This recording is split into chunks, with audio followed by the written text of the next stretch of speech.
well, well. I could hear it right now. Punch, don't go there. Come on now, don't go there. Well, I'm going there. Oh yeah, if you don't have Oleksandr Usyk, pound for pound #1 on your list, you're racist. Yeah, I said it. Yeah, racist. Yeah. Yeah, I've been in this community for quite a while, so I know the energy. I sense the same energy when several years ago when they had Vasily Lomachenko as pound for pound #1. Guys like Floyd Mayweather came out and threw in the race debate. You know what I'm saying?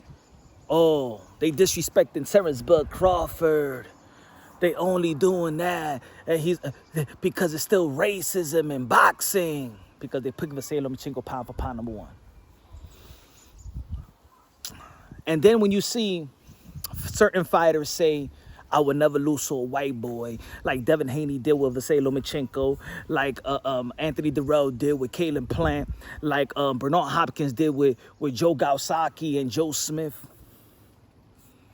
It's because, let's keep it real, there's a community that looks down on white fighters. There's a community that look down on white fighters and don't feel like, you know, like in the hood, oh, white boy can't jump, you know what I'm saying? Like white boys or white guys is not athletic enough, shouldn't be better than the brother. So when they say that Oleksandr Usyk is #1, they don't look at him like a Ukraine fighter. And I'm not talking about everybody. I'm just talking about those little small community, you know, within this community that like to not give the foreign or the pale skin complexion athlete the props. Because if they look at Vasily Lomachenko like a white boy, they look at Oleksandr Usyk like a white boy. So when they say that Oleksandr Usyk is pound for pound #1, nah, it's Terence Crawford. It's Terence Crawford. No, he not. Terence Crawford could be in your top 3. But right now, Oleksandr Usyk, 2-division undisputed world champion, beating guys in their own country.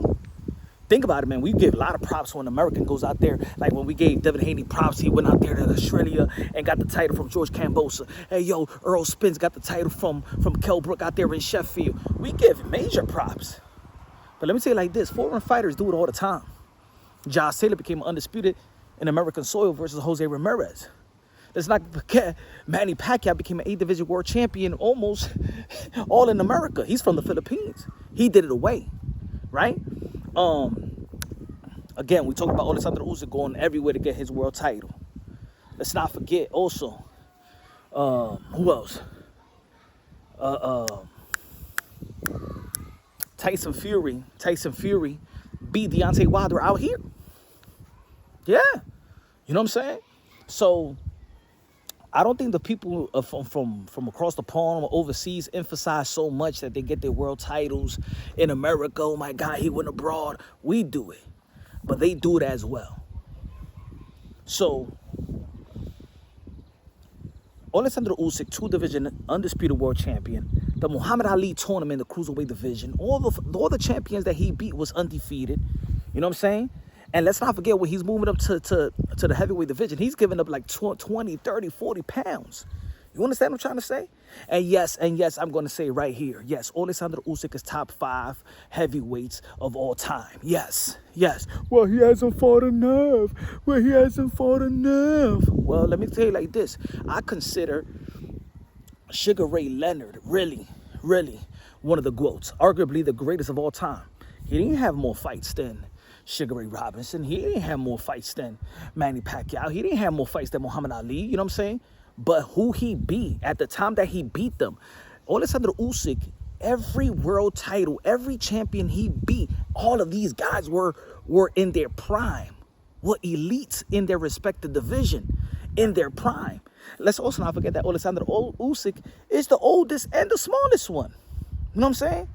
It's like Mike Tyson. Mike Tyson was the youngest, smallest, but the youngest, fresher. Oleksandr Usyk is older than Tyson Fury, older than Anthony Joshua, older than Daniel Dubois, smaller than these guys, weight less than these guys.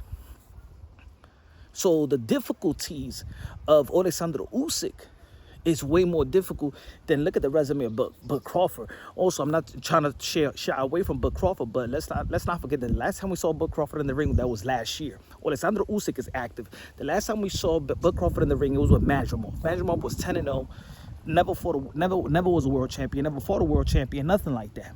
Not even elite in the 154-pound division. And guess what? He arguably edged that out. He arguably lost that fight. You could have gave it 115, 113 to Madrimov.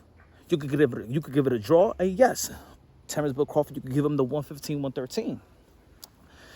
But let's not forget that Errol Spence fight, which is one of the best performances of this generation. That was in 2023, though. That's 2 years ago. It doesn't seem that long, but that was 2 years ago. And before that, he knocked out David Avanesian. So how are we going to keep Terence Crawford in the pound for pound number one when this guy is fighting a champion, Danny Dubois, who had a great streak? A great streak. You know what I'm saying? One of the most, how you say it, streak and winning streak in the sport of boxing, especially in the heavyweight division. You know what I'm saying? He's beating these guys with great momentum. So Oleksandr Usyk is pound for pound number one.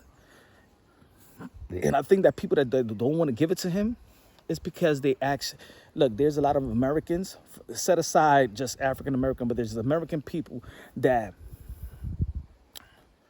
if they're not in the mix, they don't give a damn or they hate. For example, Naoya Inoue, the 4-division world champion, 2-division undisputed, right?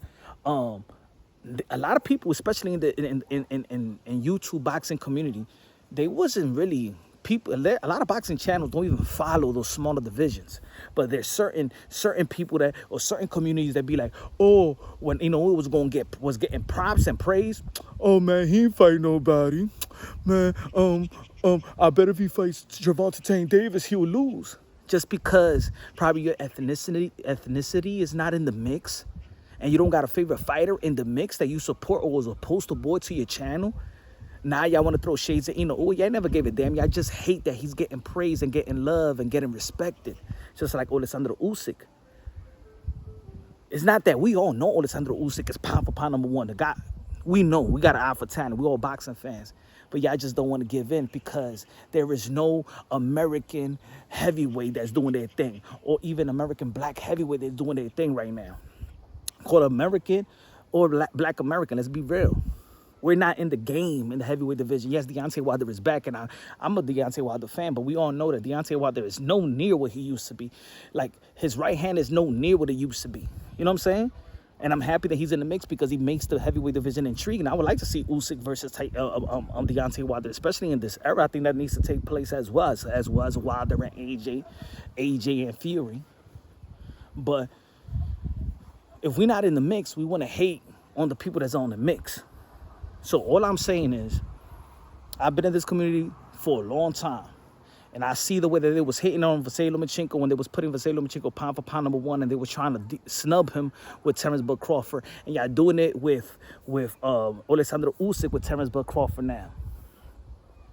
I feel there's a lot of people that feel the sentiment of Floyd Mayweather, of what I told you. I feel the people that feel the sentiment. There is a community that feels they look down on the white athlete, because they feel like, you know, what's the myth?